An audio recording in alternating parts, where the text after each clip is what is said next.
intelligence community doesn't tell people what to do. It just says, here's what we have, this is what we know. So we started talking about this building, and we thought it was, we knew it was a nuclear reactor. The question was, were they making nuclear weapons at this reactor? Now we know the answer, of course, but at that time we didn't. And our response was, well, we were not really sure of what's going on. So there were questions. Questions came up. If it's a nuclear reactor, what would you choose to do about it? Well, the military people said, well, we could bomb it, of course. And they pointed out that the Israelis had done that successfully in 1981 when they bombed the Osirak reactor in Iraq. But the problem there was that that reactor hadn't been fully fueled, so they could bomb it and not spread radioactive debris over the region. So bombing was probably not a good idea. Also, it might restart the Korean War, which no one wanted to do, because Seoul was within range of North Korean artillery, and Seoul would have been destroyed in any, even a limited kind of a restart of a war. So bombing was out. Well, they said, what about cyber attacks? Could we get into it somehow? And back in 1992, the cyber tools at the National Security Administration apparently were not sufficiently developed to do it remotely. Even the attack on the Iranian centrifuge plants, you may recall, was done with an insider who plugged a flash drive into an Iranian computer center. You can read about that. That's history now. But cyber attack wasn't feasible back in 1992. What about sabotage? Well, sabotage would be good if we had somebody inside the plant, but we didn't have anybody inside the plant. The security was very tight. We didn't have ways of infiltrating into a North Korean heavily guarded nuclear facility at Yongbyon. Yongbyon is about 50 miles north of the capital of Pyongyang. Pretty isolated place, heavily guarded.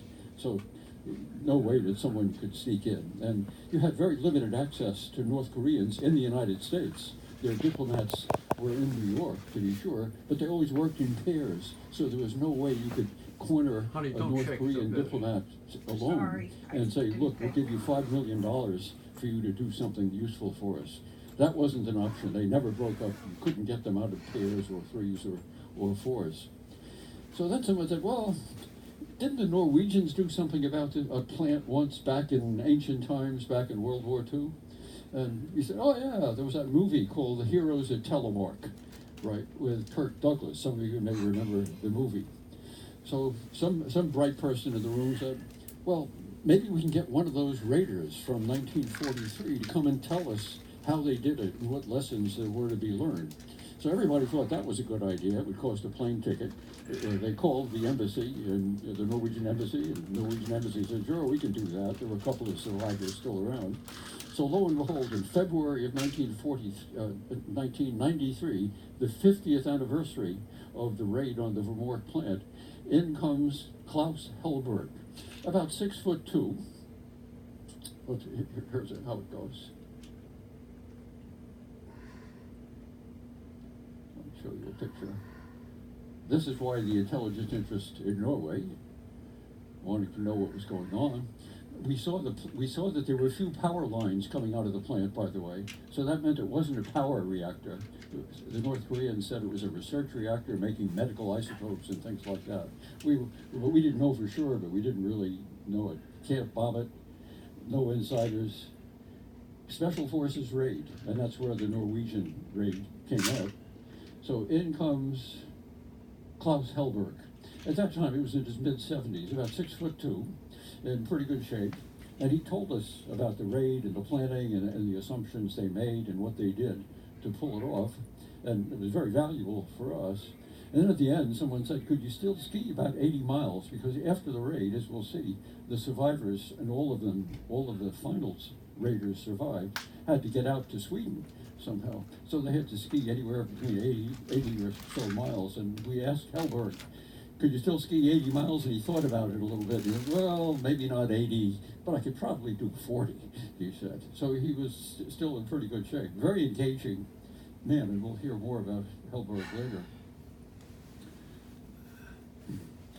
To understand all this, it's useful to know a little bit of background about nuclear fission if you're not a physicist. Nuclear fission was discovered in Germany, of all places, in 1938. That's where the first experimental evidence was clear that heavy nuclei were coming apart.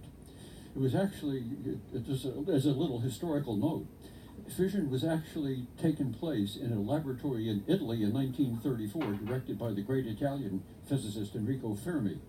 Fermi's instruments, however, had a little piece of aluminum foil on the detector that kept the heavy fission fragment from going through. So Fermi didn't realize that fission was taking place.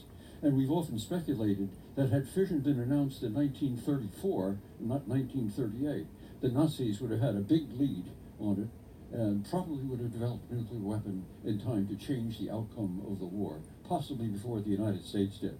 So that was a very big deal. There was also a woman in 1934 named Ida Nodak who was working in Germany, and she had a theoretical idea about fission taking place. She too should have gotten a Nobel Prize, but she didn't. She should have. But the idea was there in 34, and then in 38, Hahn and his colleague Lisa Meitner did the work in Germany, and they concluded the only way you can account for these things happening in our laboratory is that the heavy uranium nucleus is coming apart. And here's what that looks like. You may remember that from some course that you took at one time. Let me go back here.